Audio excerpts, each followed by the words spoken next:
Assalamualaikum warahmatullahi wabarakatuh. Alhamdulillahi wa kafa, wassalatu wassalamu ala rasulihil mustafa wa ala alihi wa sahbihi wa man iktafa, amma ba'd. Kita panjatkan puja dan puji syukur kehadirat Allah subhanahu wa ta'ala. Pada kesempatan sore yang berbahagia kali ini, kita kembali diberi kekuatan, kesehatan, hidayah serta taufik dari Allah Jalla wa'ala, sehingga kita bisa kembali menghadiri salah satu di antara taman surga Allah di muka bumi ini. Kita berharap semoga Allah Azza wa Jalla berkenan untuk melimpahkan kepada kita semuanya ilmu yang bermanfaat, sehingga bisa kita amalkan sebagai bekal untuk menghadap kepada Allah Jalla wa'ala. Allahumma amin. Salawat dan salam semoga senantiasa tercurahkan kepada junjungan kita Nabi Agung Muhammad sallallahu alaihi wasallam, kepada keluarganya, sahabatnya, dan umatnya yang setia mengikuti tuntunannya hingga di akhir nanti. Bapak-bapak, ibu-ibu, adik-adik, para pendengar, para pemirsa yang mudah-mudahan senantiasa dirahmati oleh Allah Azza wa Jalla. Silaturahim. Apa? Silaturahim. Itu adalah sebuah kata yang di bulan Syawal biasanya menjadi prima dona. Jadi apa? Prima dona. Terutama di bulan apa? Syawal. Semakin terkenal istilah silaturahim ini. Dan tentunya ini adalah sesuatu yang membahagiakan. Kenapa?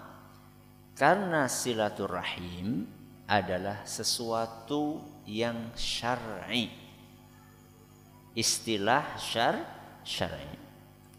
Seperti hijrah, seperti sholat, seperti puasa, saum. Ini semua adalah istilah-istilah syar'i. Hanya saja sekedar semangat menjalankan sesuatu itu tidak cukup.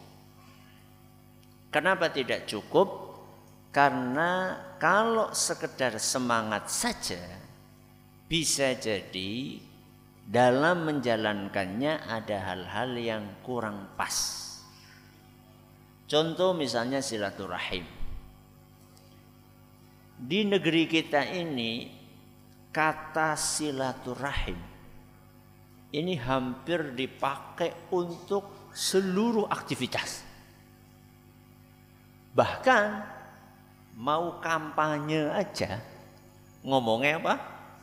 Silaturahim. Ya. Kemudian kumpul RT juga dikatakan apa? Silaturahim. Reuni apa? Alumni SMP, alumni SD, alumni PAUD, ya. Pakai istilah apa? Silaturahim.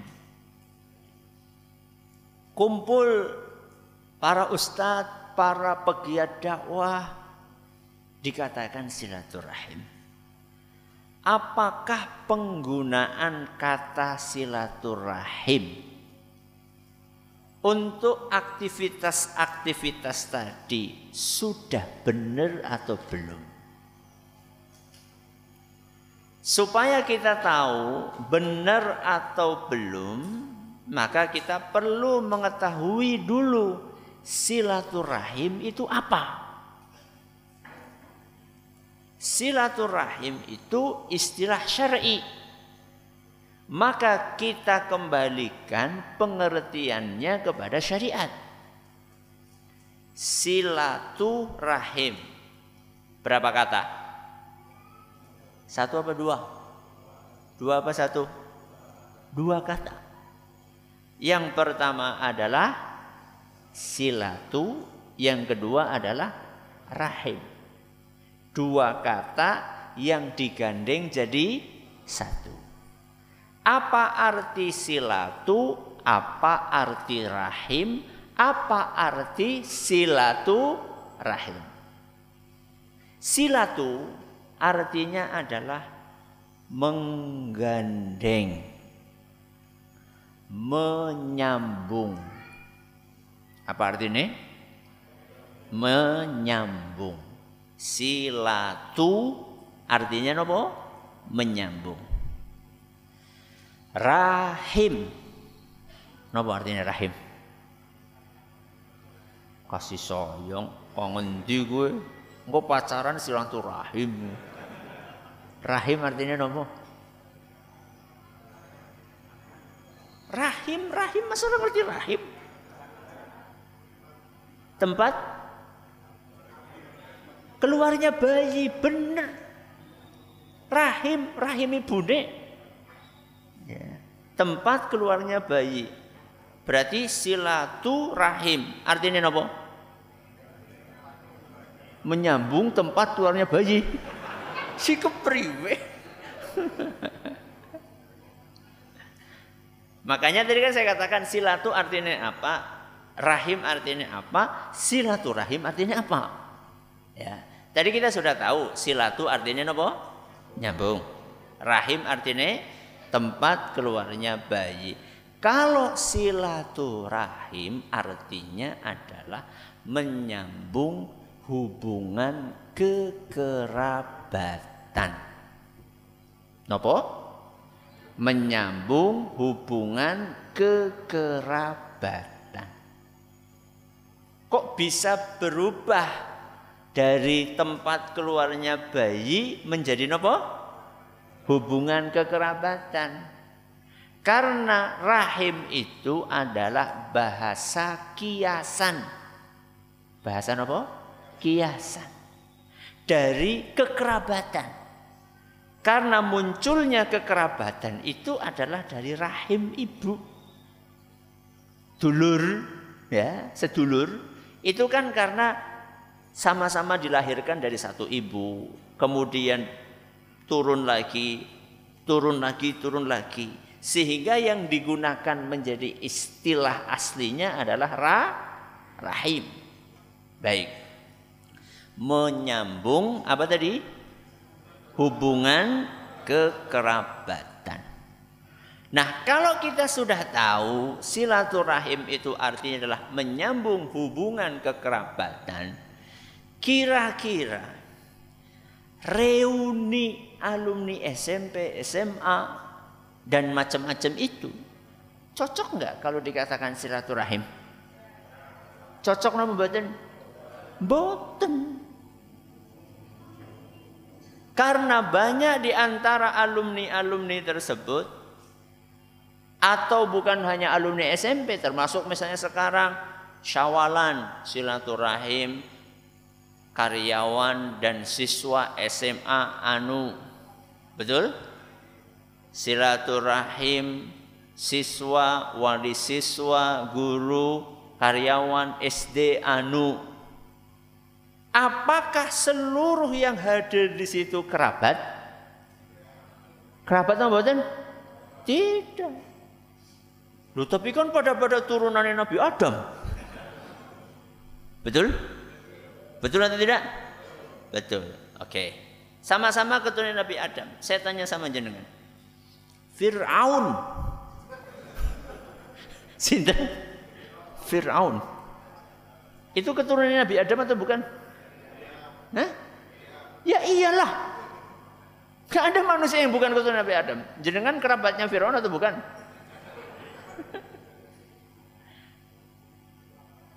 Jadi gak seperti itu ngitung kerabat itu, gak seperti itu.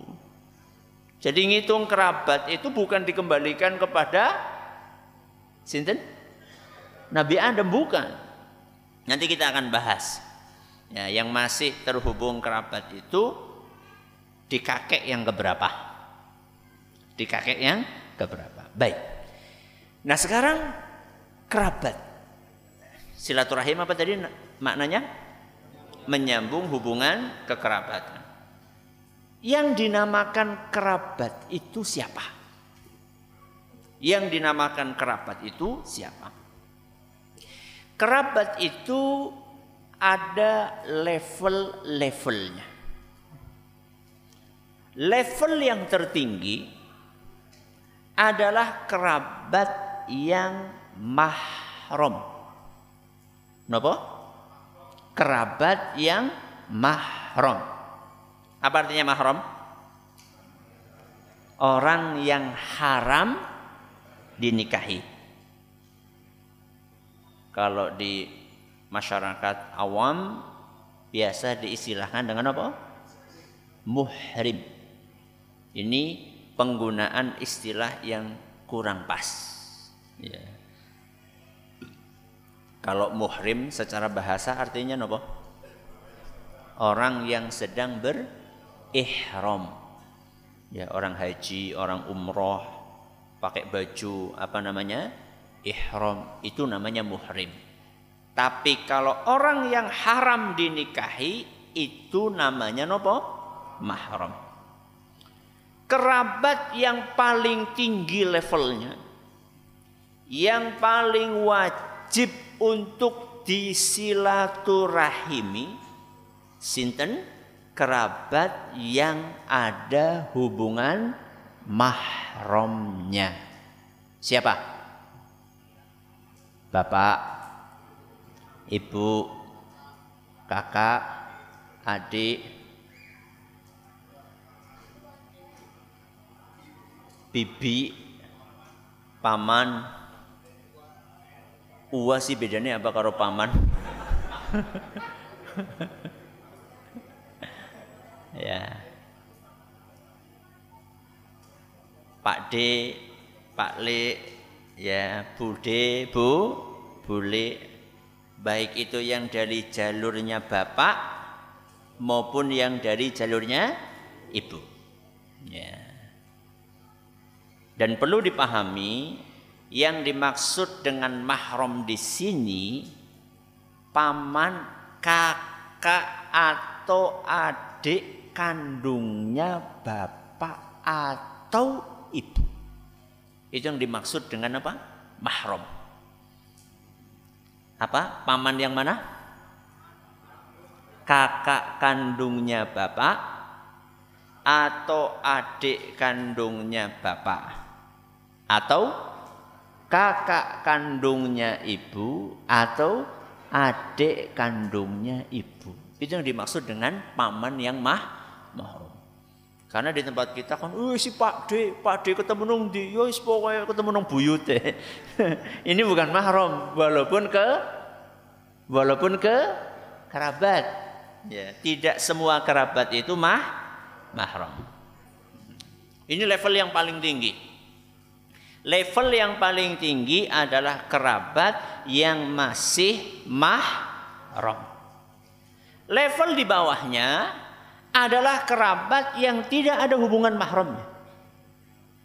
Kerabat yang tidak ada hubungan mahramnya, alias kerabat yang bisa dinikahi. Sinten contohnya?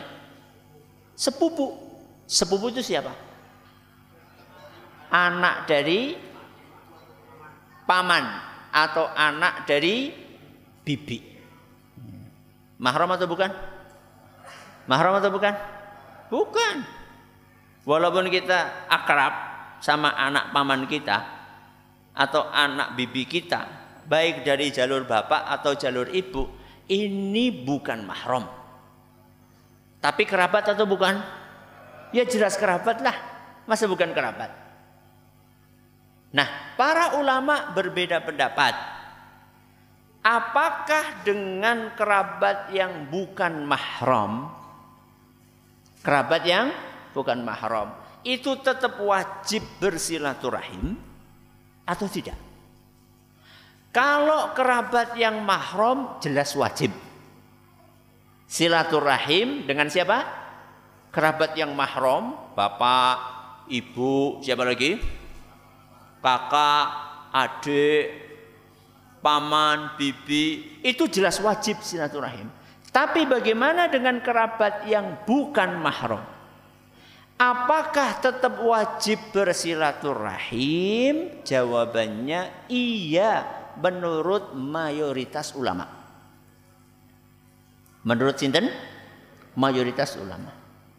Jadi kalau jenengan punya Pak D jauh, ya, itu tetap wajib silaturahim menurut mayoritas ulama. Apalagi kepada Pak D yang mahram. Makanya di musim-musim seperti ini biasanya kita itu berusaha mencari siapa yang tersisa keluarga. Apakah masih ada kakaknya bapak kita? Apakah masih ada adiknya bapak kita? Kalau bapak kita sudah tidak ada, ya ibu kita sudah tidak ada, biasanya kita akan berburu. Berburu apa? Berburu kerabat-kerabat kita yang perlu kita silaturahimi. Ya, nanti kita akan jelaskan bagaimana cara silaturahim yang benar. Baik, kita ulangi. Kerabat ada berapa level tadi? Ada 2 level. Yang pertama siapa? Kerabat yang mahram. Apa hukumnya silaturahim? Wajib. Yang kedua sinten? Kerabat yang bukan mahram. Apa hukumnya? Wajib juga menurut mayoritas ulama. Nah, sekarang kerabat yang bukan mahram ini ngukurnya di kakek nomor berapa? Ngukurnya di kakek nomor berapa? Kita masih menganggap ini kerabat yang wajib disilaturahim. Kalau sudah dengar kata wajib, berarti kalau nggak dilakukan apa? Dosa. Makanya penting. Ini masih kerabat atau tidak? Terhitung atau tidak? Kalau kita nggak silaturahim kepada Pak D ini, kita dosa nggak? Maka kita perlu mengetahui ini sudah dianggap sebagai kerabat kita, walaupun bukan mahram. Itu kalau ketemu di kakek nomor berapa? Menurut sebagian ulama, kalau ketemu di kakek nomor 4. Nomor 4. Kita, bapak kita, kakek kita, buyut kita, canggah, ya, di atas buyut canggah, ya. Jadi 1 canggah, 1 apa? Canggah. Jenengan apal nggak canggahnya siapa? Coba yang bisa menyebutkan sampai canggahnya angkat tangan. Saya kasih hadiah. Nama jenengan, bapak jenengan, kakek jenengan, buyutin jenengan, canggai jenengan. Angkat tangan.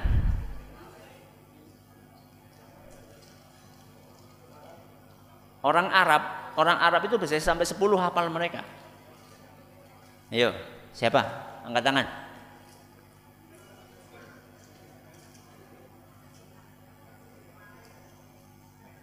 Semene mbane orang siji-siji ya? Segini banyak nggak ada satupun? Baik, kita turunkan levelnya. Yang sampai buyut. Namanya siapa? Ya? Bin siapa?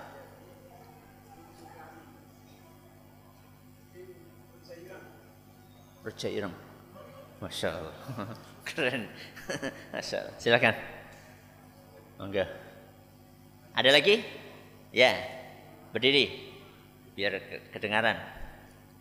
Nama jenengan, bapaknya. Ya. Bin.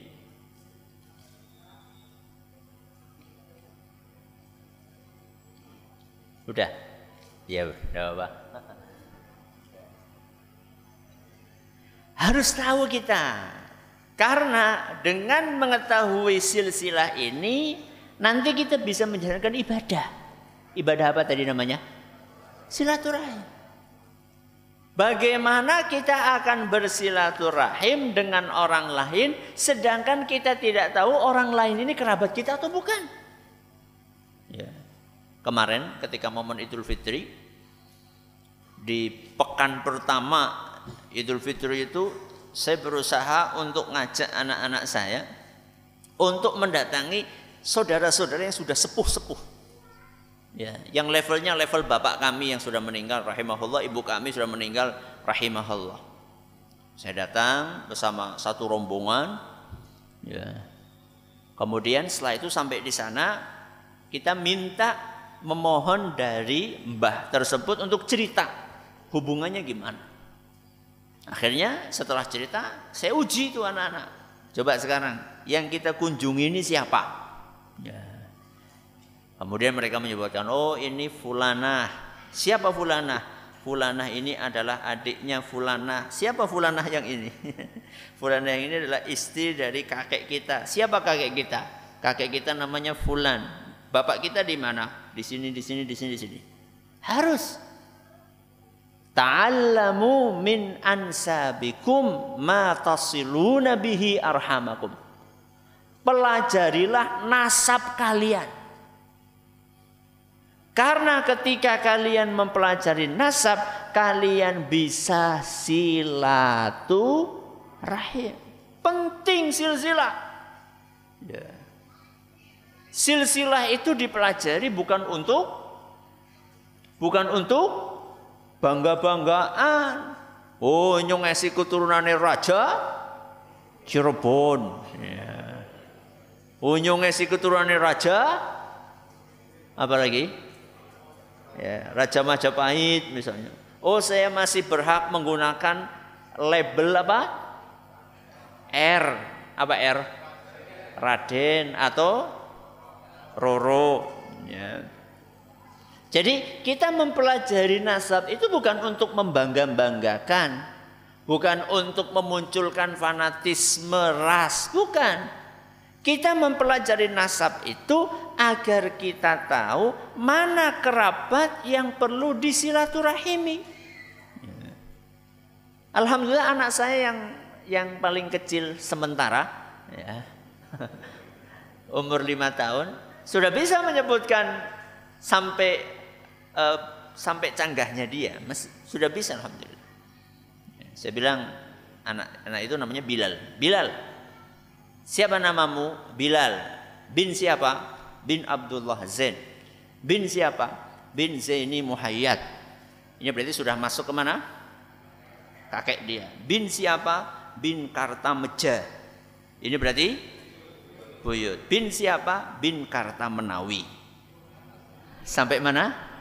Canggah. Ya lumayan lah sampai Canggah. Habis itu saya juga nggak tahu. Ya lumayan lah sampai Canggah. Ya. Jadi harus kita ajari dari kecil. Ya. Apa tadi tujuannya mempelajari nasab? Untuk menjalankan ibadah silaturahim. Baik. Kita lanjutkan. Pembahasan berikutnya adalah kenapa kita silaturahim. Ya. Kita bersilaturahim karena bersilaturahim itu tanda keimanan seseorang. Apa? Silaturahim itu tanda keimanan seseorang. Salah satu ukuran seseorang dianggap beriman atau tidak beriman, dianggap sempurna keimanannya atau belum sempurna keimanannya, dilihat dari salah satunya dia rajin silaturahim atau tidak. Apa dalilnya? Dalilnya adalah sabda Nabi SAW dalam hadis yang diriwayatkan oleh Imam Bukhari. Kata beliau SAW, "Man kana yu'minu billahi wal yaumil akhir falyasil rahimahu." Yang artinya barang siapa yang beriman kepada Allah wal yaumil akhir, napa? Hari kiamat. Barang siapa yang beriman kepada Allah dan hari kiamat, hendaklah dia bersilaturahim. Jadi Nabi SAW di dalam hadis ini menjelaskan bahwa salah satu ukuran seseorang beriman kepada Allah dan hari kiamat adalah silaturahim. Jadi bukan hanya sholat saja.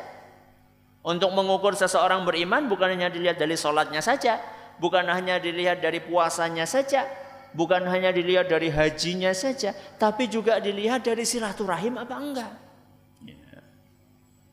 Ini. Kemudian Rasulullah SAW menjanjikan balasan istimewa bagi orang-orang yang rajin silaturahim. Dan hadis yang akan saya bacakan adalah hadis yang sangat familiar di telinga kebanyakan kita. Hadis riwayat Bukhari dan Muslim. Kata Nabi SAW, "Man ahabba an yubsata lahu fi rizqihi wa yunsa'a lahu fi atharihi falyasil rahimah." Barang siapa yang ingin rizkinya dilapangkan. Satu. Wayun sa'alahu fi atharihi, dan umurnya dipanjangkan, falyasil rahimahu, hendaklah dia bersilaturahim. Jadi Nabi SAW menjanjikan keuntungan ganda bagi orang yang silaturahim. Selain dijanjikan pahala di akhirat, juga dijanjikan keuntungan di dunia. Napa wau? Rizkinya lancar, terus akan dipanjangkan umurnya. Coba perhatikan orang-orang yang rajin silaturahim. Masya Allah, gampang banget rezekinya. Sebaliknya orang yang susah silaturahim dengan alasan wah silaturahim mana datakan gawa kayak kiye kok kayak rugi. Ya. Yang paling penting itu bukan oleh-olehnya. Yang paling penting nopo nih? Amplope. Yaudah. Yang paling penting itu jenengan datang. Ya, coba jenengan seneng nggak kalau misalnya didatangi sama orang keluarga kerabat? Seneng atau tidak? Seneng banget. Apalagi yang sudah sepuh-sepuh. Ibaratnya wong Jawa kayak ketiban duren daru. Orang Jawa itu seneng banget kalau apalagi yang sepuh-sepuh itu kedatangan kerabatnya. Senang banget. Oh ternyata masih ada ya orang yang ingat sama saya.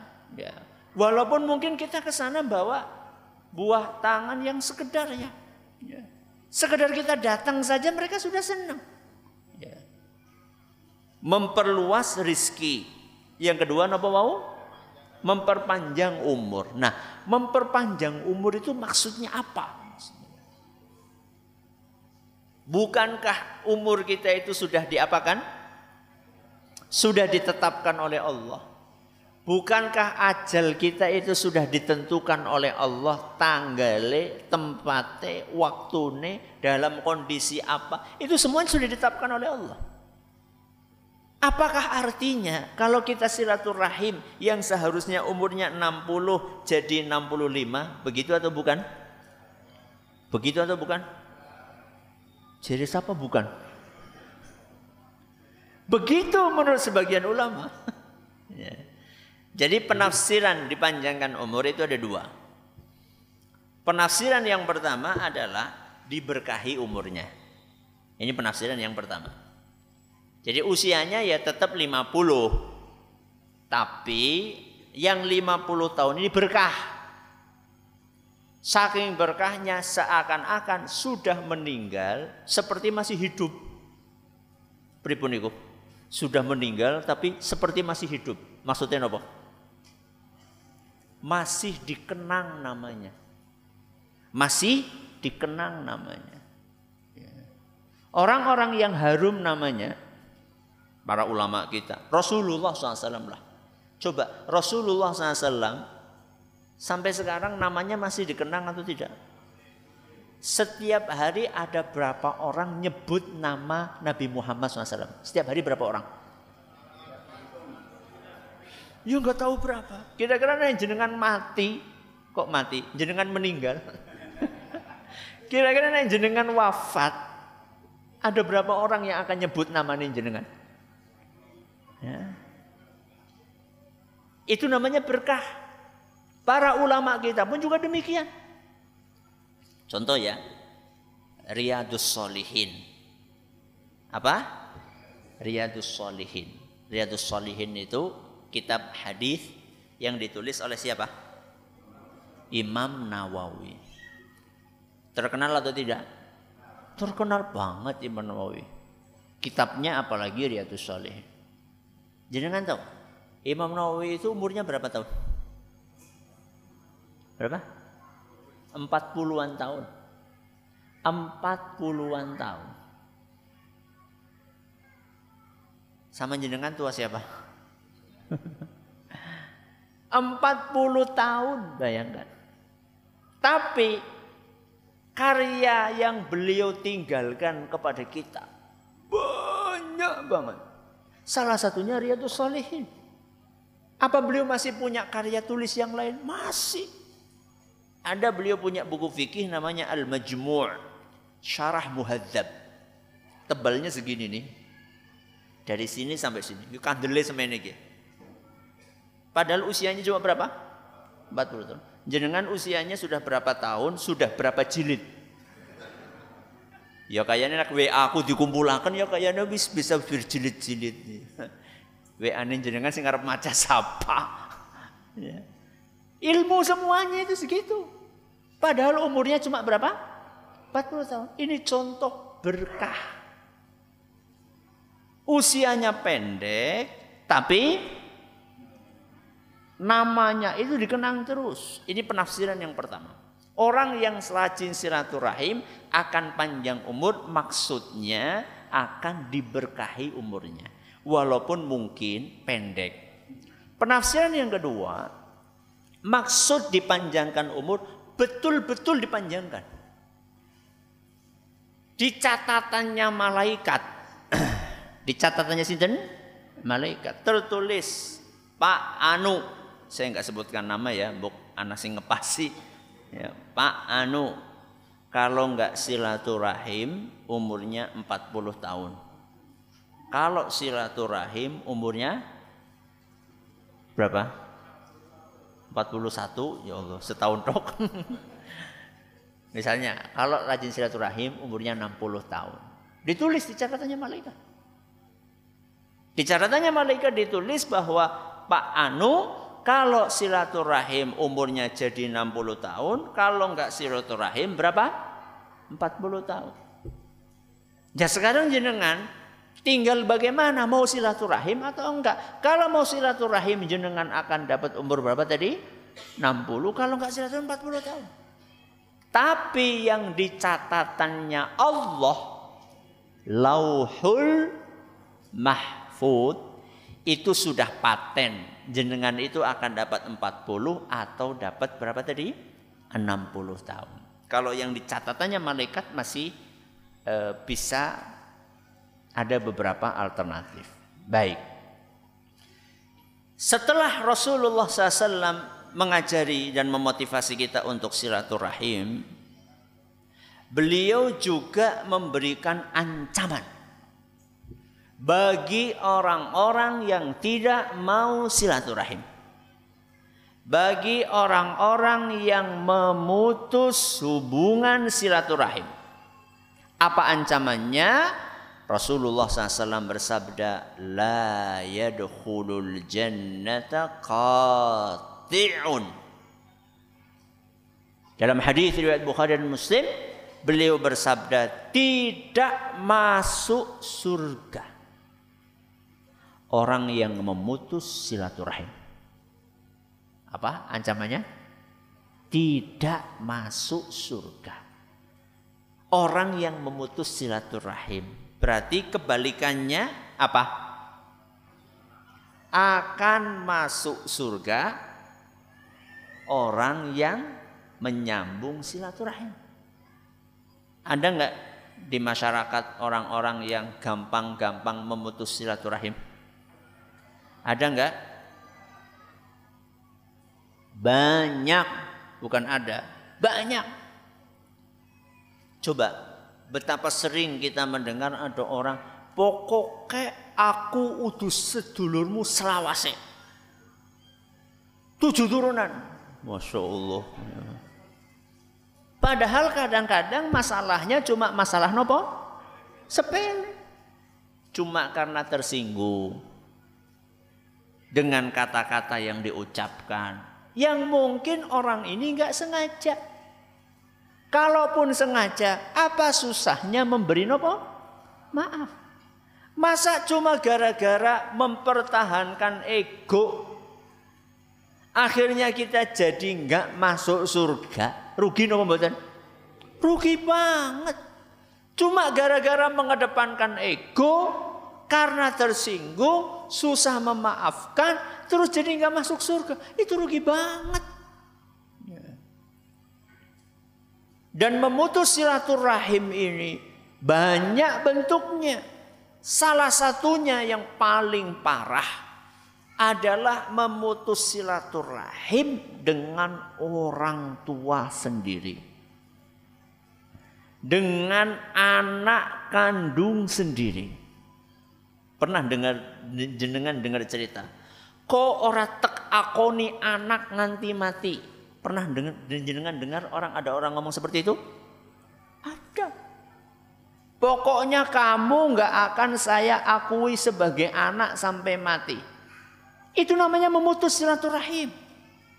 Ya tapi kan anaknya sudah kurang ajar. Sekurang ajare anak, tetap dia itu kerabat atau bukan? Kerabat.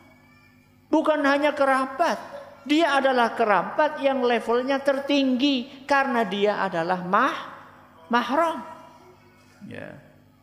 Memutus silaturahim bisa dengan kata-kata menyakiti orang tua, membentak orang tua, menyakiti perasaannya, kemudian membebani orang tua melebihi kemampuannya.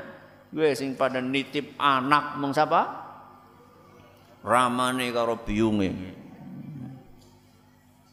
Ada atau enggak? Ada atau tidak? Ngacung. Ya kalau orang tua jenengan ini masih kuat fisiknya, masih sehat walafiat. Masa orang tua sudah sepuh, ya, sudah jalannya susah, masih diapakan? Masih dibebani dengan mengasuh anak kita. Ya tapi kan saya kan harus bekerja Ustadz. Iya tapi kan jangan seperti itu caranya. Ya. Kalau memang kita perlu untuk meminta bantuan orang tua kita, lihat kondisi orang tua kita. Apakah beliau keberatan atau tidak keberatan. Kemudian kita untuk makan anak kita berikan uang atau tidak. Ya. Sudah kita membebankan pendidikan kepada ayah kita, ibu kita yang sudah sepuh. Sudah kayak gitu juga nggak pernah ngasih nopo? Bulanan. Ya. Cuma mengandalkan pensiunnya siapa? Bapak dan ibu. Malah lebih parah lagi, setiap awal bulan anak-anaknya pada ngumpul. Ngapa? Jaluk bagian pensiunan. Ya Allah. Seharusnya jenengan itu sudah saatnya menafkahi orang tua, bukan dinafkahi orang tua. Wis gede-gede kok. Sudah besar-besar masa masih pada ngantri setiap awal bulan untuk dapat jatah apa tadi? Pensiunan. Di mana perasaan jenengan? Harusnya jenengan yang bantu menafkahi orang tua jenengan. Ya, ini contoh memutus silaturahim dengan siapa? Dengan orang tua. Contoh yang lain dengan suami menelantarkan istri. Hati-hati.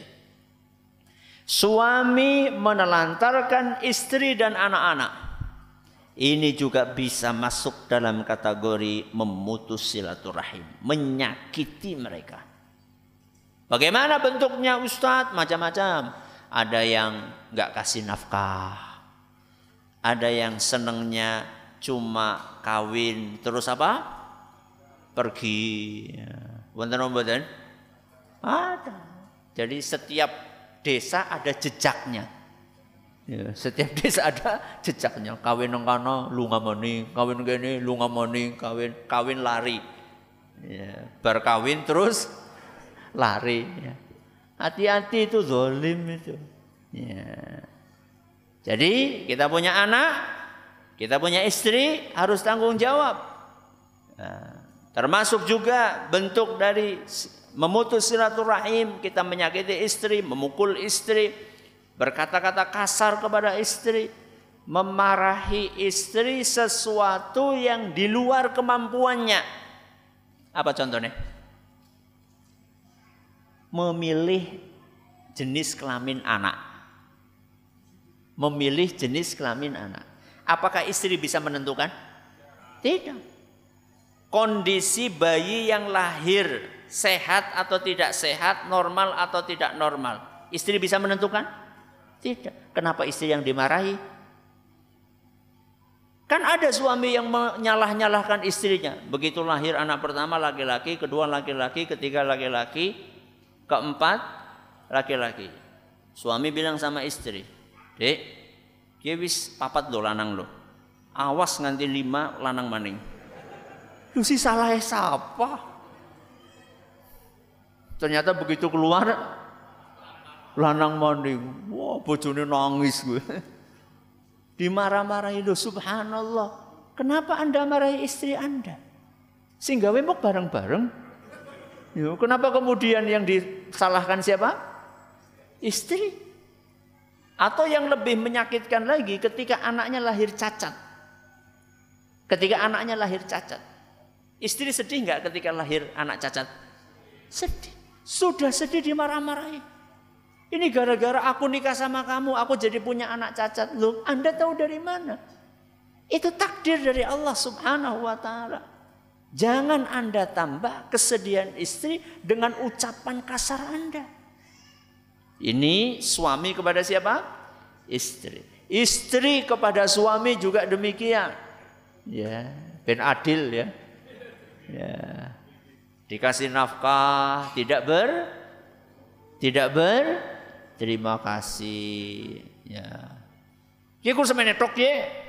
Astagfirullahaladzim. Ini cuma segini, ya. Mbok kaya sing mengendi-endi nganggo mobil, kawin biyen nganti sprene ontelan bae. Ya. Ada istri yang seperti itu? Ngacung, Bu. Ya, enggak boleh menyakiti apa? Suami. Membanding-bandingkan suami dengan siapa? Dengan bintang film. Aku lu jan Mas mbok mlebu salon apa kepriwe ngono lho. Ben luwih apa? Glowing. Lu glow salon setiap hari perginya ke sawah meng salon sih ngapa? Ya. Membanding-bandingkan itu menyakiti. Ya. Jadi ketika kita bicara silaturahim itu jangan bicara yang jauh-jauh dulu, yang deket-deket dulu. Kan tadi kita sudah katakan kerabat yang paling tinggi siapa? Yang mahram. Itu dulu dibahas. Suami, istri, orang tua, anak, baru kemudian kakak adik. Kakak menyakiti adik, adik menyakiti kakak. Biasanya pas apa gitu? Pas bagi warisan. Betul? Semuanya menginginkan jatah yang paling banyak. Akhirnya cuma gara-gara rebutan warisan, yang satu pengen lebih lebar, yang satu juga sama, akhirnya putuslah hubungan antara kakak dengan adik. Na'udzubillahi min dzalik. Maka kita yang sudah ngaji seperti ini, kalau kita mendapatkan warisan dari orang tua kita, pemutusan silaturahim, maka kita berusaha menyambungnya. Ya, kan ada di antara kita yang mungkin punya orang tua kita belum terlalu paham agama. Kemudian orang tua kita terlibat konflik dengan Pak D kita, atau dengan Pak Lek kita, atau dengan Bule kita, atau dengan Bude kita. Akhirnya bapak kita, ibu kita gak pernah silaturahim dengan Pak D, Pak Lek, Bule kita. Maka kita yang sudah ngaji ini harus memutus lingkaran setan itu. Bagaimana caranya? Kita silaturahim. Ya. Jangan kita pertahankan warisan yang jelek. Apa warisan yang jelek tadi? Memutus silaturahim. Jadi kita tutup sudah lembaran itu. Katakanlah orang tua kita keliru, kita doakan mudah-mudahan diampuni oleh sinten? Oleh Allah Subhanahu wa taala. Kita berusaha mengakhiri itu, kita sambung, kita datangi. Ya. Walaupun mungkin awalnya responnya nggak enak, nggak apa-apa. Nanti kita akan jelaskan. Ya, cara silaturahim seperti apa. Ya. Walaupun nanti responnya nggak enak, kita datang, kemudian tahu-tahu assalamualaikum, waalaikumsalam, sapa, kulo, tumben. Penak napa mboten? Penak napa mboten? Nggak enak, nggak apa-apa. Tumben, nggih, gitu aja. Ya. Nanti kita akan jelaskan. Ya, baik. Sekarang kita masuk ke tataran praktek. Bagaimana cara silaturahim? Ya, bagaimana cara silaturahim? Jadi kita tadi bahas siapa yang disilaturahimi, kemudian apa keutamaannya, apa ancamannya kalau nggak silaturahim. Sekarang kita masuk tataran praktek silaturahim seperti apa. Praktek silaturahim itu harus memperhatikan lahir dan batinnya. Memperhatikan apa? Lahir dan batin. Kita awali dari batinnya dulu. Silaturahim itu satu, harus ikhlas. Napa? Harus ikhlas. Kenapa harus ikhlas? Karena silaturahim itu ibadah. Dan ibadah tidak akan diterima oleh Allah kalau tidak ikhlas.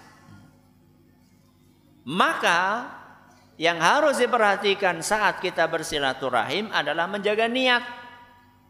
Ikhlas itu berarti niatnya untuk siapa? Untuk Allah Azza wa Jalla. Tandanya kurang ikhlas nopo Ustadz? Tandanya silaturahim kurang ikhlas itu kalau kita silaturahimnya cuma dalam rangka balas jasa. Tandanya kurang ikhlas kalau kita bersilaturahim cuma dalam rangka apa? Balas jasa. Maksudnya balas jasa niku pripun Ustaz? Dia silaturahim ke kita, maka kita silaturahim ke dia. Dia enggak silaturahim ke kita, maka kita tidak silaturahim kepada dia. Itu namanya silaturahim balas jasa. Saya ulangi. Silaturahim balas jasa niku napa? Dia silaturahim ke kita, maka kita silaturahim ke dia. Dia tidak silaturahim ke kita, maka kita tidak silaturahim kepada dia. Berarti silaturahimnya belum lillahi ta'ala. Dan ini disebutkan oleh Nabi SAW dalam hadis riwayat Bukhari. Kata beliau sallallahu alaihi wasallam, laisal wasilu bil mukafi'. Orang yang silaturahim beneran, berarti ada yang silaturahim tidak beneran. Orang yang silaturahim beneran itu, kata Nabi SAW, bukan orang yang balas jasa. Maksudnya silaturahim kalau disilaturahimi. Kalau nggak disilaturahimi terus nggak silaturahim. Bukan seperti itu silaturahim beneran. Terus yang beneran yang bagaimana wahai Rasul? Walakin al-wasilu alladzi idza qad quti'at rahimuhu wa salaha. Silaturahim yang beneran itu adalah kalau kita mau menyambung orang yang memutus silaturahim kepada kita. Masya Allah. Silaturahim yang beneran adalah ketika kita menyambung hubungan dengan orang yang memutus silaturahim kepada kita. Contohnya kepada Ustaz. Contohnya, jenengan dibesenguti. Napa dibesenguti? Dicemberuti, jenengan balas napa? Mesem. Kuwi silaturahim temenan. Jenengan tidak diutangi. Terus dia datang pengen apa? Ngutang. Apa yang jenengan lakukan? Jujur. Jenengan ngutangi. Itu baru jos. Itu baru silaturahim benar. Jenengan disakiti sama dia. Apa yang jenengan lakukan? Apa yang dilakukan? Balas berbuat baik kepada dia. Ini baru silaturahim beneran. Angel napa mboten? Angel napa mboten? Angel, tapi itulah silaturahim yang ikhlas. Kenapa ikhlas? Karena yang dicari cuma ridhonya Allah. Kita silaturahim itu bukan untuk mencari balasan dari orang itu, bukan. Dan ini banyak. Pak, ampun kesupen nggih. Ketuli ngene dulure dhewek ngesuk arep mantu, aja kelalen lho. Ampun kesupen mantu kudu apa? Kudu kondangan. Lho kenapa sibuk lho? Kembok pas dhewek mantu kondangan ngene. Nah. Lah dulur sing anu kondangan dene ora ana. Kan pas dhewek mantu kan ora kondangan ngene. Ada enggak orang seperti itu? Banyak. Itu berarti enggak tulus silaturahimnya. Kita itu memenuhi undangan orang yang mengundang kita bukan karena kita pernah ngundang dia, dia mau mendatangi undangan kita, bukan karena itu. Kita memenuhi undangan dia karena diperintahkan oleh Rasulullah SAW. Kita menyambung silaturahim, menjaga silaturahim dengan seseorang itu bukan karena orang tersebut menjaga silaturahim dengan kita. Tapi kita menjaga silaturahim dengan orang lain karena itu perintah agama. Ya. Maka mulai sekarang latihan apa? Latihan untuk mengenyampingkan ego. Ya. Tadi kan saya sudah sampaikan. Kalau kita mendapatkan warisan memutus silaturahim dari orang tua kita, lingkaran setan itu harus diapakan?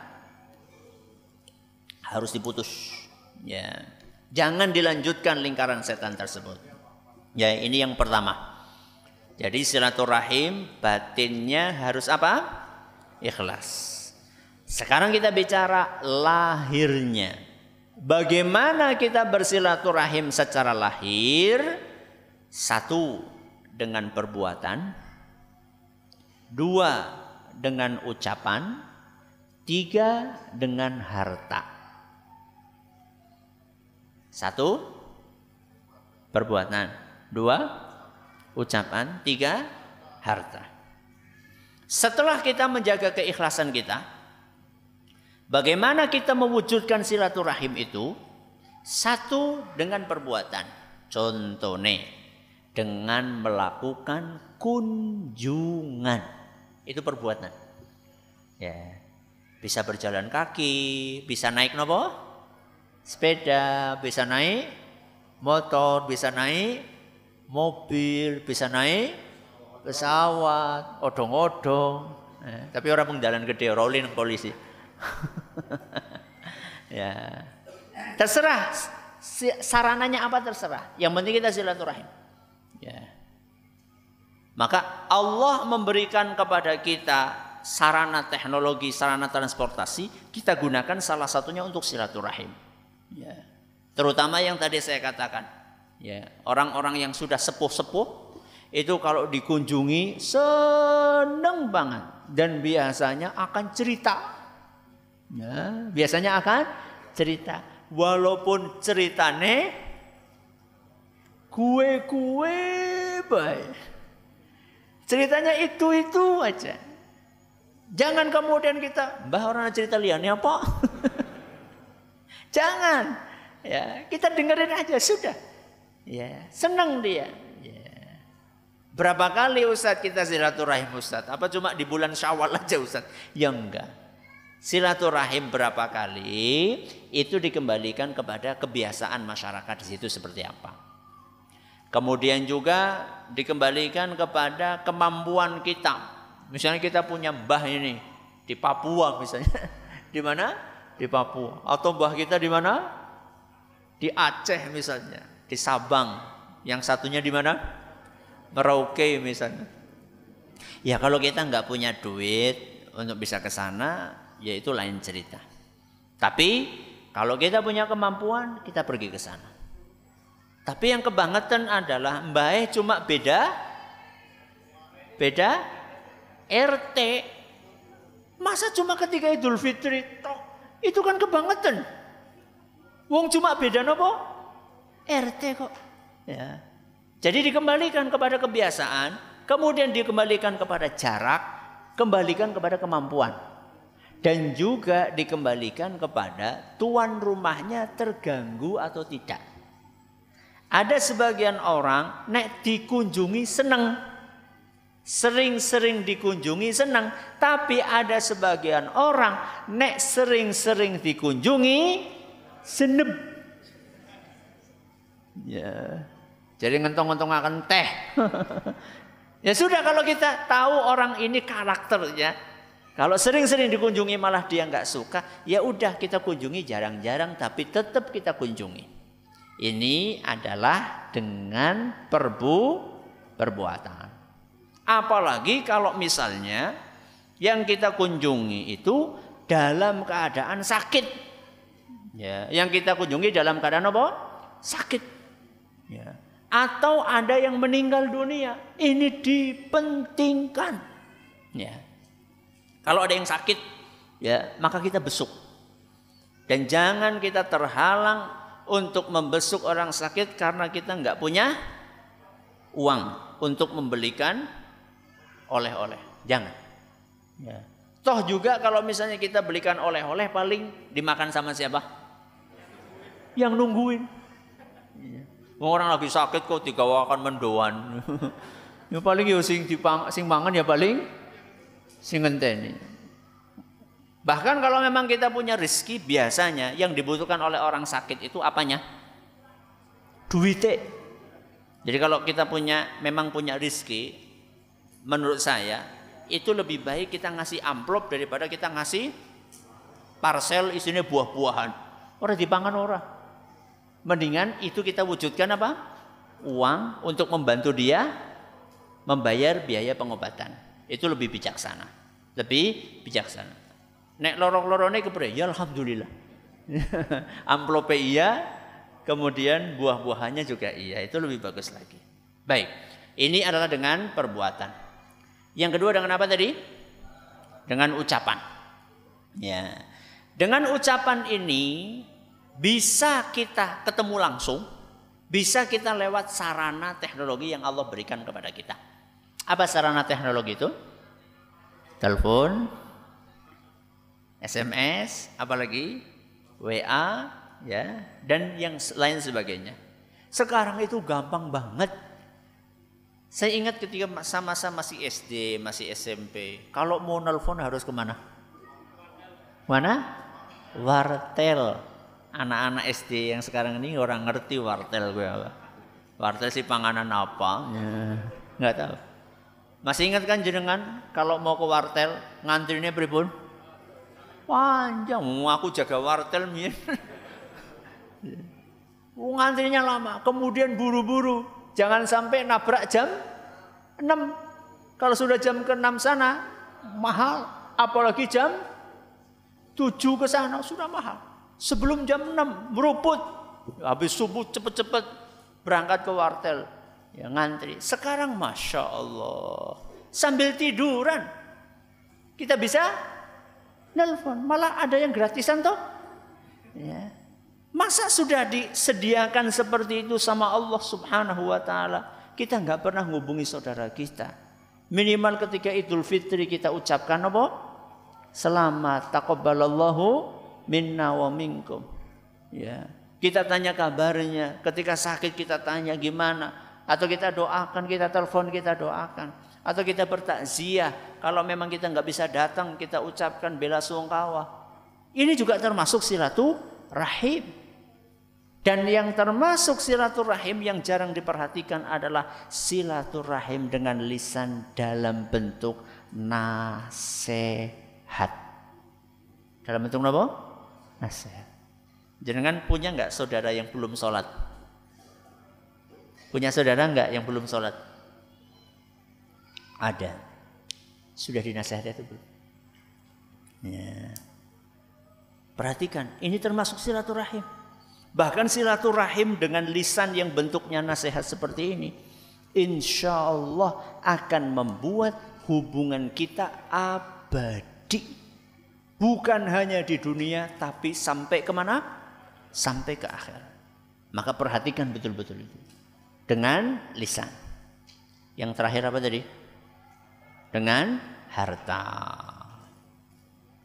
Contohnya apa?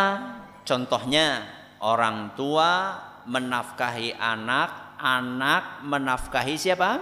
Orang tua. Contohnya lagi, suami menafkahi istri, bapak menafkahi anak. Ini termasuk bentuk silaturahim dengan harta. Dan ini pahalanya lebih besar daripada sedekah-sedekah yang lainnya. Perhatikan. Kalau yang para orang tua sudah ma'ruf wajib menafkahi anak. Tapi anak menafkahi orang tua sering dilupakan.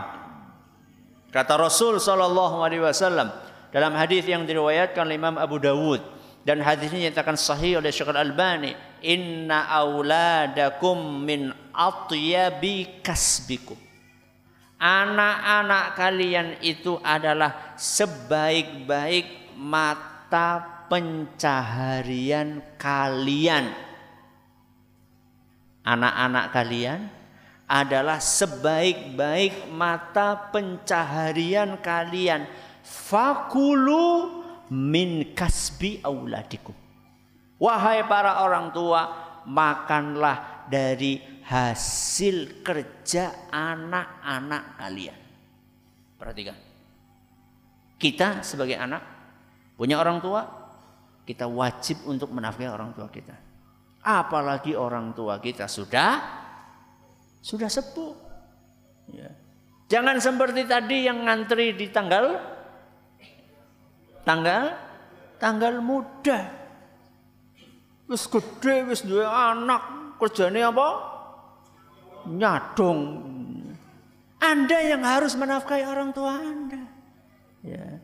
Ini termasuk silaturahim. Ya.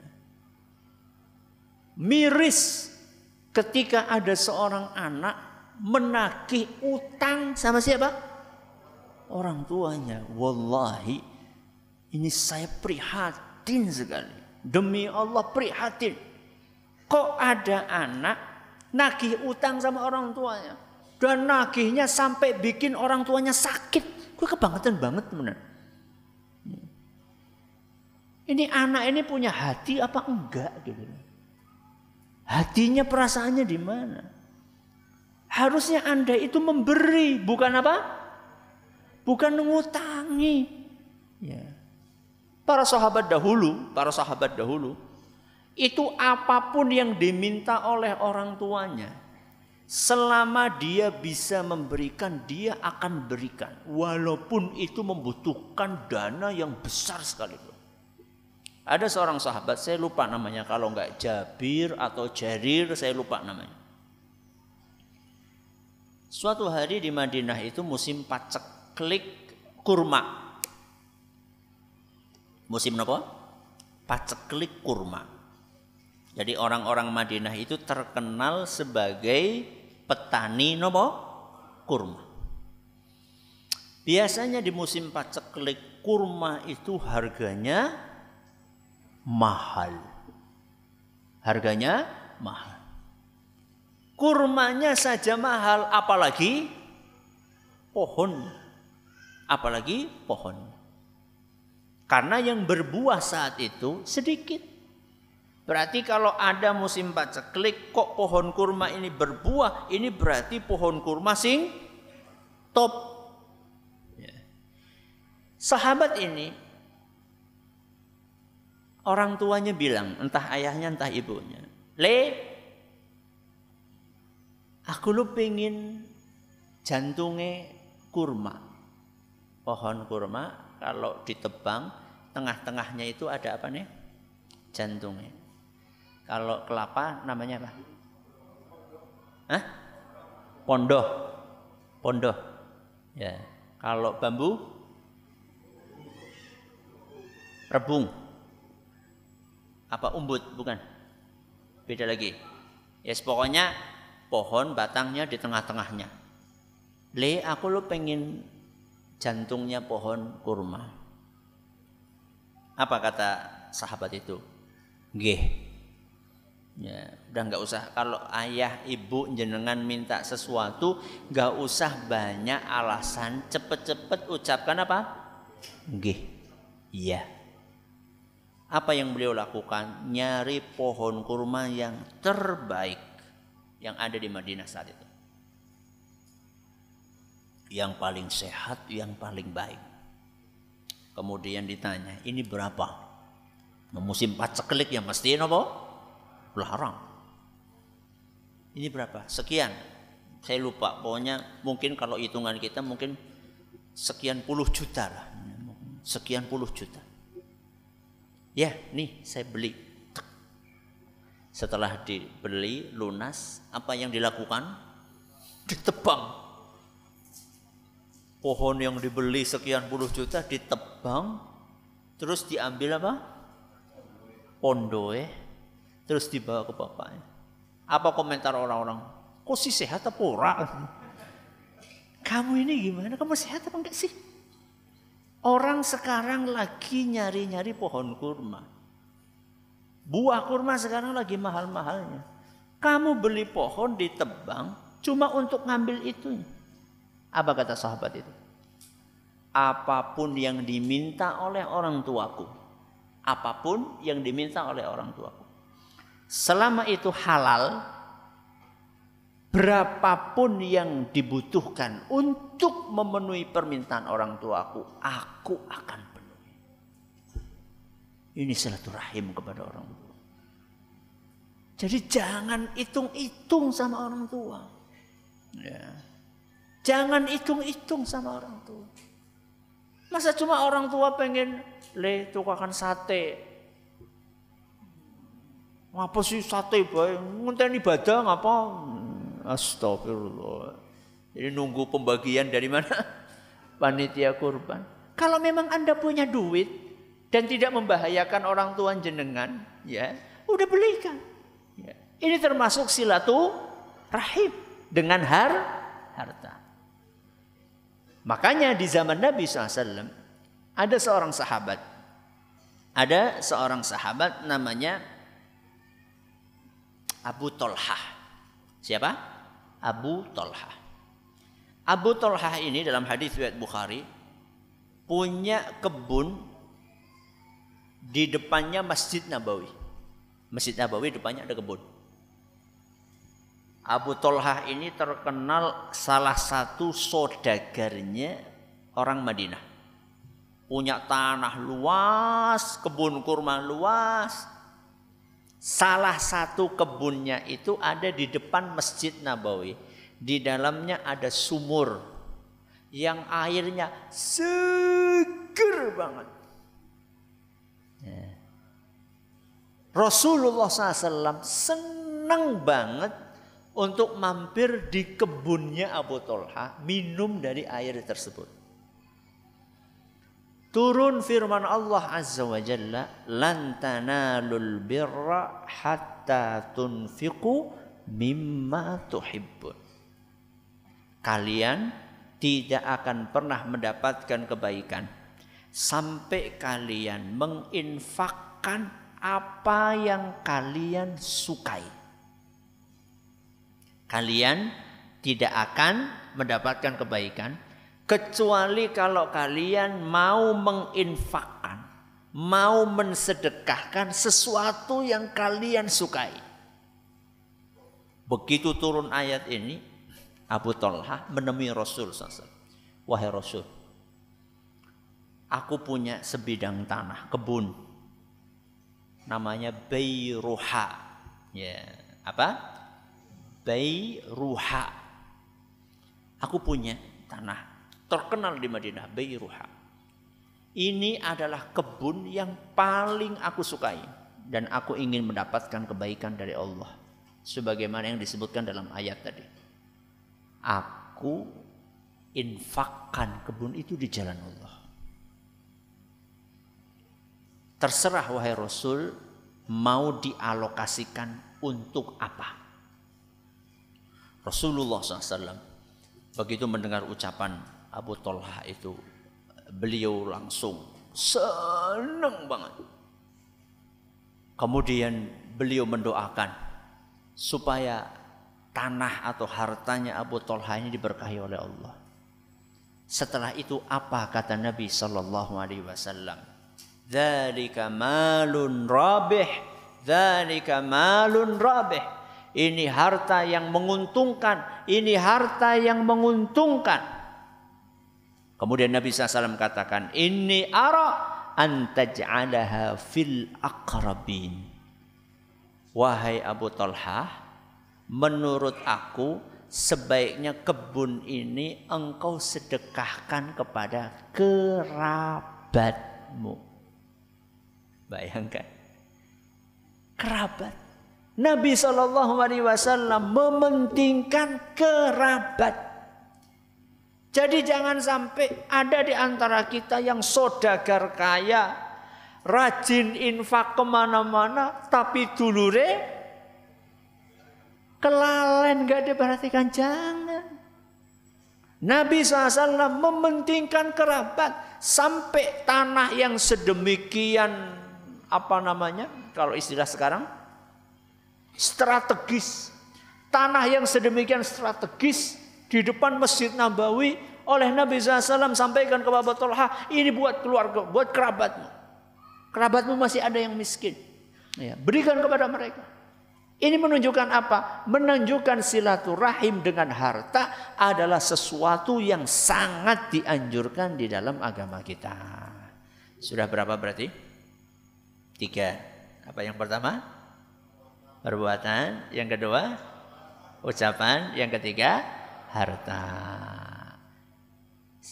Berinfak kepada keluarga dapat pahala double, pahala infak dan pahala nopo? Silaturahim. Mudah-mudahan apa yang kita pelajari hari ini bermanfaat untuk kita semuanya. Allahumma amin. Terakhir, silaturahim harus sesuai dengan batasan agama. Salah satu kebiasaan di negeri kita adalah salaman dengan yang bukan mahramnya. Ya, dengan alasan apa? Silaturahim. Kalau ada seseorang nggak mau salaman dengan lawan jenis, padahal itu masih ada hubungan kerabat, dikatakan apa? Nggak sopan.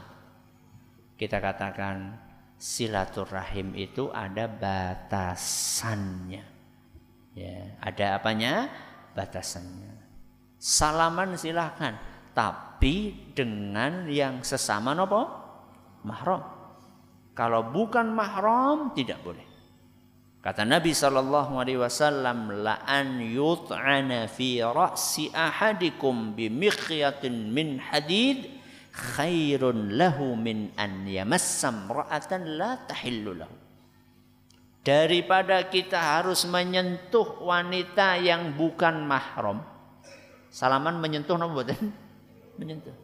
Daripada disuruh menyentuh wanita yang bukan mahram, lebih baik kepala seseorang ditusuk dengan jarum dari besi. Nah, ini menunjukkan apa? Tidak boleh. Tapi bukan berarti kemudian ketika ada orang minta salaman kemudian katakan moh, enggak. Nun sewu mboten. Ya, sambil apa? Sambil senyum. Sehingga tidak tersinggung. Ini catatan sedikit di akhir. Mudah-mudahan apa yang kita pelajari bermanfaat untuk kita semuanya. Wallahu ta'ala a'lamu bissawab. Ada pertanyaan silakan.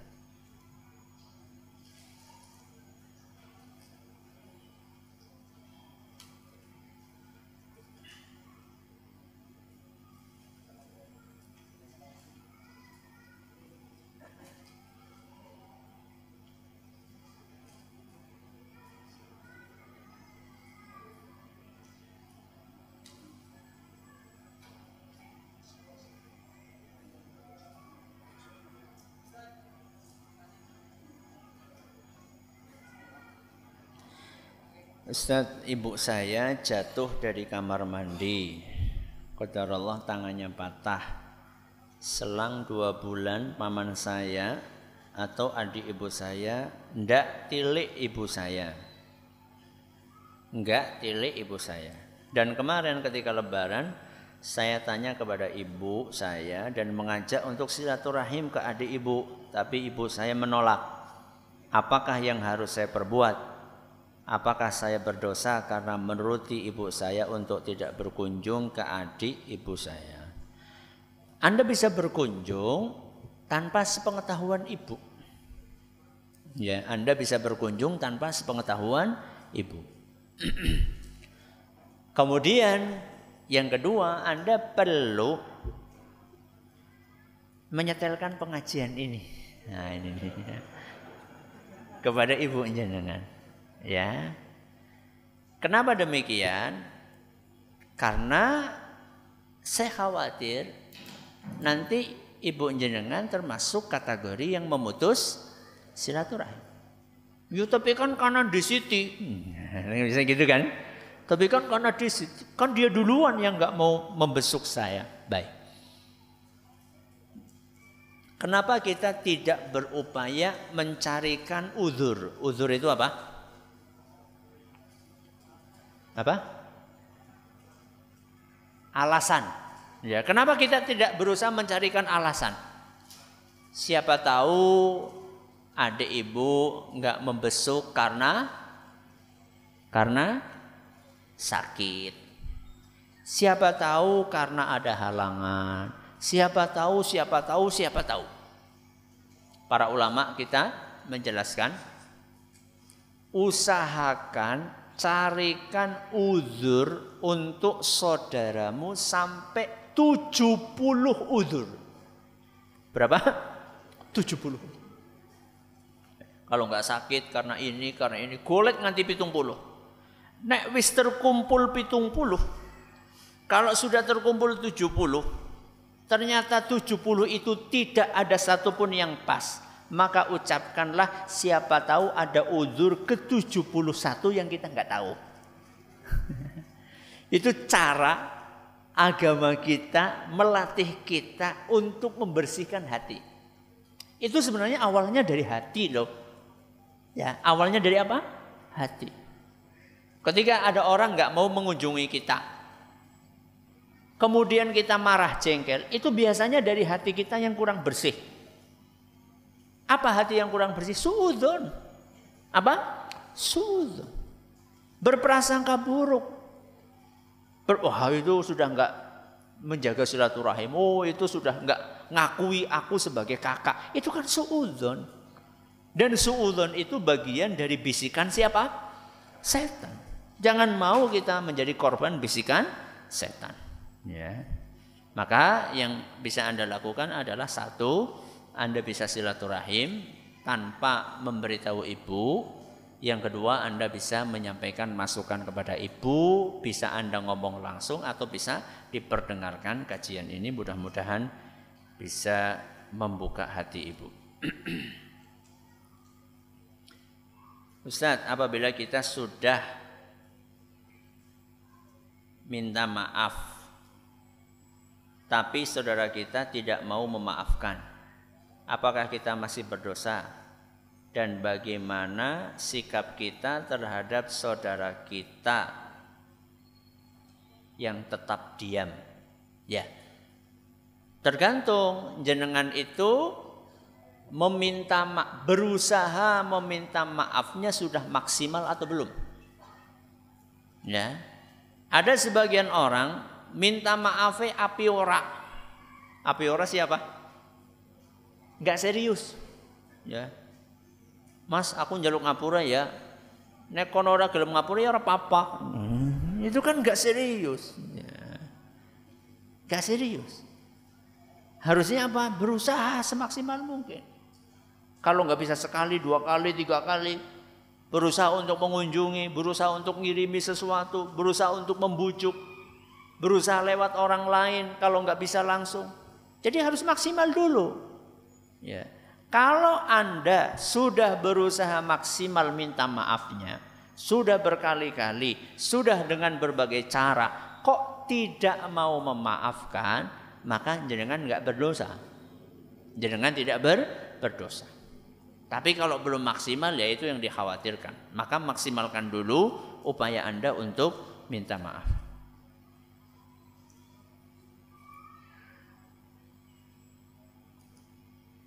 Ustadz, jika ayah menikah lagi, apakah keluarga dari ibu tiri termasuk orang tua, termasuk orang-orang yang kita silaturahimi? Iya, termasuk. Ya, termasuk. Itu termasuk yang kita silaturahimi. Dan bersyukurlah kepada Allah. Kenapa? Karena saudara Anda semakin apa? Semakin banyak. Jadi jangan malah mau bapak ngapain nikah lagi. Itu berarti nambah sedulur. Ya, tetap kita silaturahimi.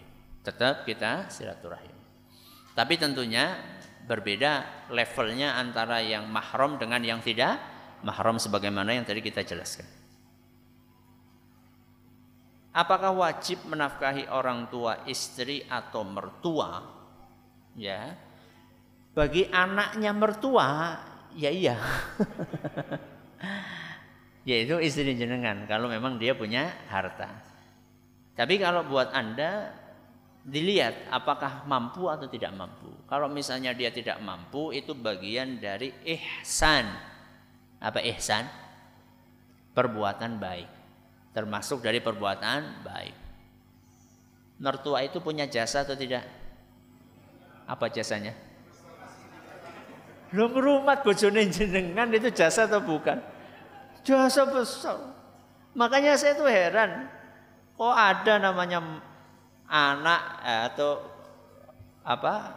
ribut mantu karo mertua. Loh, berjasa banget kok. Yo ngalah. Dan kadang-kadang masalahnya itu bukan masalah prinsipil.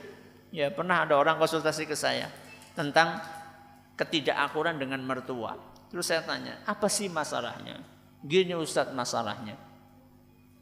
Jadi istri saya Ustadz, nek jangan bikin sayur, gue senengnya sih nganggo banyu.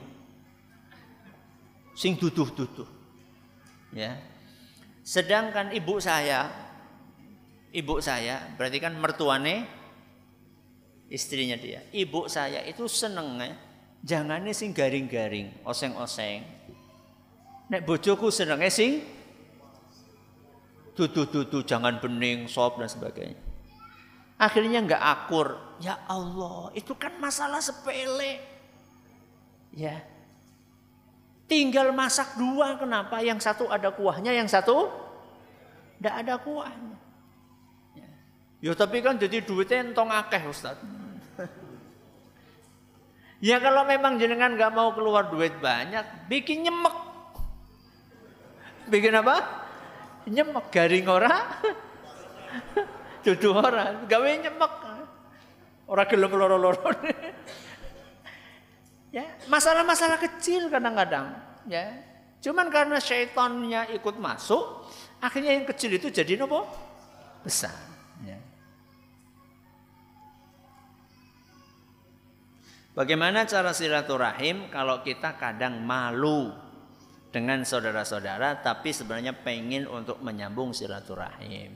Ini namanya bukan malu, ini namanya tergoda oleh godaan setan.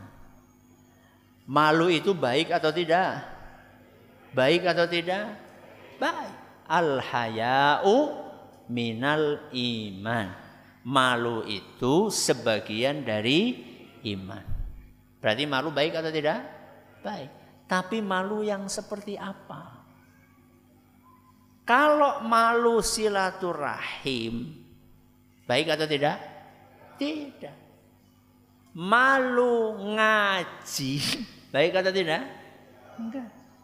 Malu pakai jilbab, baik atau tidak? Enggak baik. Malu sholat berjamaah, itu enggak baik. Bukan itu malu yang dimaksud. Malu yang dimaksud termasuk bagian dari keimanan lah malu untuk melakukan hal-hal yang tidak terpuji. Contohnya malu mangkat masjid bali nyolong sandal. Itu malu kudune, ya. Malu keluar rumah nggak nutup aurat. Itu malu yang benar. Nah, kalau Anda malu silaturahim itu berarti malu nggak benar. Ya. Dan biasanya itu kadang-kadang cuma bisikan-bisikan dari setan. Maka lawan bisikan itu Anda datangi. Ustaz, bagaimana bilang ke saudara yang bukan mahram apabila setiap lebaran selalu menyodorkan tangannya ke saya? Ya baik-baik, pelan-pelan. Ya, jenengan bisa nyun sewu, jenengan bilang gitu. Ya, bisa jenengan sampaikan seperti itu. Ya. Dan sekarang alhamdulillah pemandangan seperti itu sudah tidak aneh. Pemandangan orang diajak silaturahim kemudian berusaha untuk menghindar itu sudah tidak aneh. Beda dengan dulu. Nah, kalau dulu itu bisa dikatakan apa? Aib banget, aib. Sekarang sudah mulai biasa. Dan orang juga sudah mulai wawasannya terbuka. Sehingga tinggal yang penting raut muka kita. Roman muka kita itu jangan cemberut. Wis ora gelem salaman terus apa? Cemberut orang enak banget. Minimal kita mencairkan dengan apa? Dengan senyum. Ya, insya Allah itu akan sangat membantu mengurangi ketersinggungan.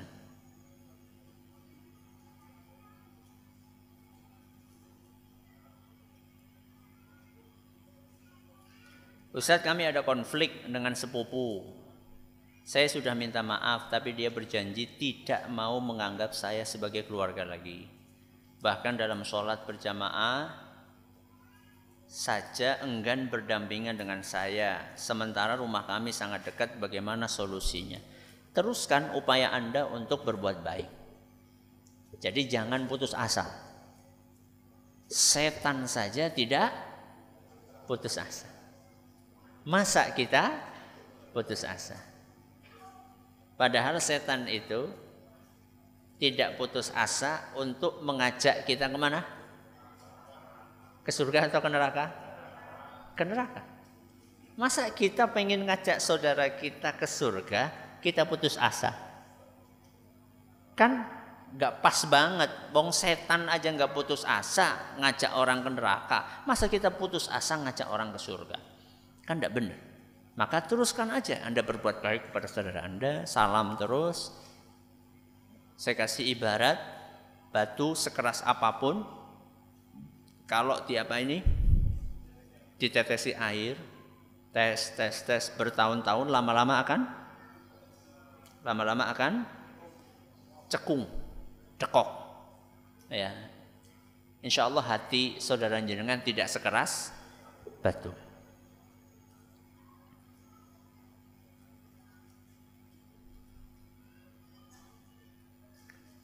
Ustadz, apa ada hubungan silaturahim karena ikatan pernikahan? Contoh kakak perempuan dari istri. Kakak perempuan dari istri apakah boleh bersalaman? Kalau salaman tidak boleh. Karena itu termasuk ipar.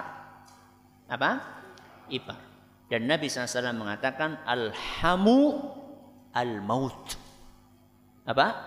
Alhamu al-maut. Ipar itu bagaikan maut. Apa maut? Kematian. Iparku dalam maning mati. Udah kayak gue. Maksudnya Nabi SAW itu mewanti-wanti bahwa ipar itu bahaya. Bahaya di sini maksudnya adalah bisa menjerumuskan kita kepada perbuatan-perbuatan tidak terpuji. Kenapa demikian? Karena ipar itu dianggap sebagai saudara dekat. Ya atau tidak? Bahkan kadang-kadang tinggal satu rumah. Karena sudah dianggap saudara dekat, sehingga kebanyakan orang menganggap duduk bareng, boncengan naik motor, pergi bareng itu biasa. Betul atau tidak? Betul. Kayak tulung kayak bokayumu diantar mengendi pasar. Bokayu itu maksudnya adalah kakak istri, kakak ipar. Kayak adimu diantar meng dokter, maksudnya adik ipar. Orang menganggap itu biasa, padahal itu bukan mahram. Kalau bukan mahram berarti nggak boleh terlalu dekat, termasuk salaman nggak boleh. Tapi silaturahim iya, silaturahim iya, tapi tidak sampai melanggar aturan agama. Nabi SAW mewanti-wanti dengan sabdanya, ipar adalah kematian. Karena berapa kali terjadi hubungan haram. Hubungan haram antara seseorang dengan iparnya. Dan itu sering kita dengar. Maaf, terjadi perselingkuhan, perzinaan, itu sering kita dengar. Makanya Nabi mewanti-wanti dengan sabdanya tadi. Ya, jadi tetap kita menjaga silaturahim, tapi karena bukan mahram maka tidak boleh untuk bersalaman.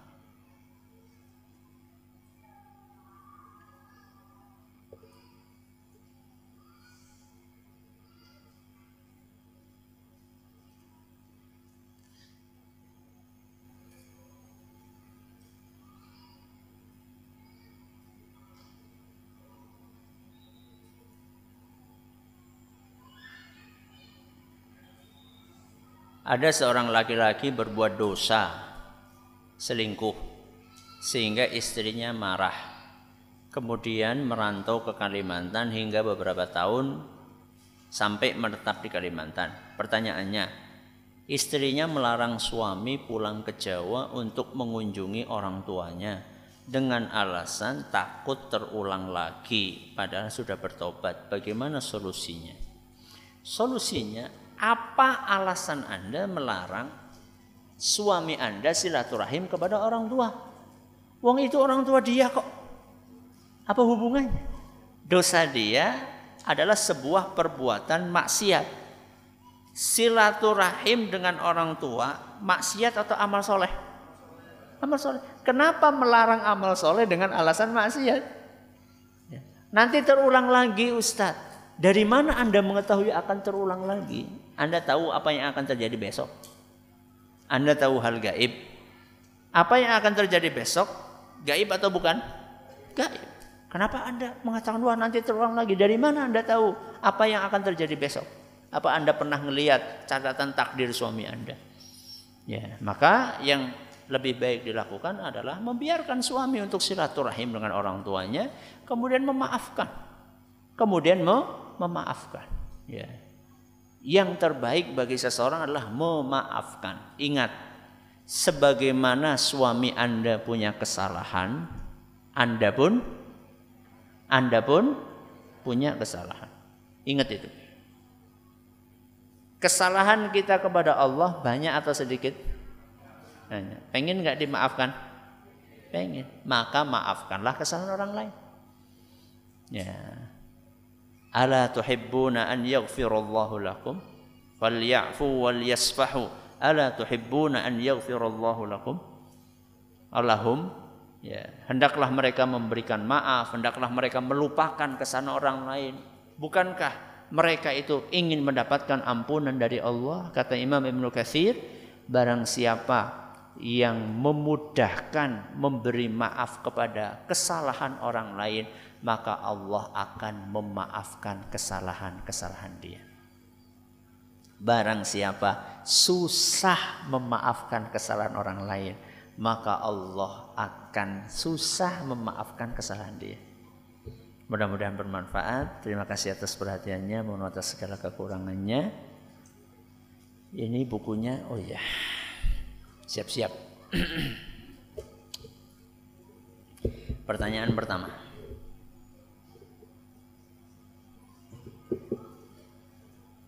Apa makna silaturahim? Pertanyaan gampang.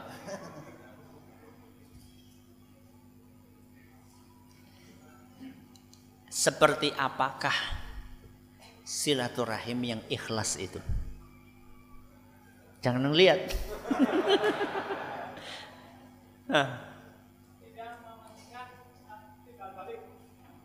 Apa maksudnya?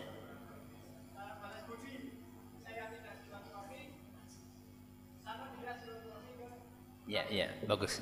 Paham saya maksudnya. Silakan. Bagaimana cara silaturahim?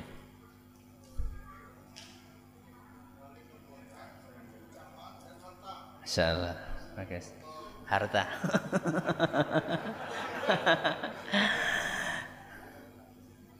Oh ya, saya tadi dapat titipan dari takmir. Ya, masjid yang sedang kita pakai ini, kita sudah menikmati, bisa ngaji di sini, bisa sholat di sini. Ini masih punya tanggungan masjid ini. Ya, masih punya utang untuk pembangunannya sekitar 56 juta. Ya, masih punya utang 56 juta. Maka supaya kita lebih nyaman lagi ngaji di sini, kita bantu untuk melunasi. Ya, kita bantu untuk melunasi sehingga nanti kita sholat di masjid yang enggak punya utang. Ya, monggo silakan jenengan berikan yang terbaik ya untuk masjid ini. Mudah-mudahan jenengan juga dapat amal jariahnya. Ya, semakin banyak orang yang sholat di masjid ini, ketika jenengan punya andil dalam pembangunannya, maka semakin banyak pahala yang akan mengalir kepada jenengan. Itu pesan kami dari takmir Masjid As-Siddiq. Mudah-mudahan Allah memberkahi harta kita semuanya.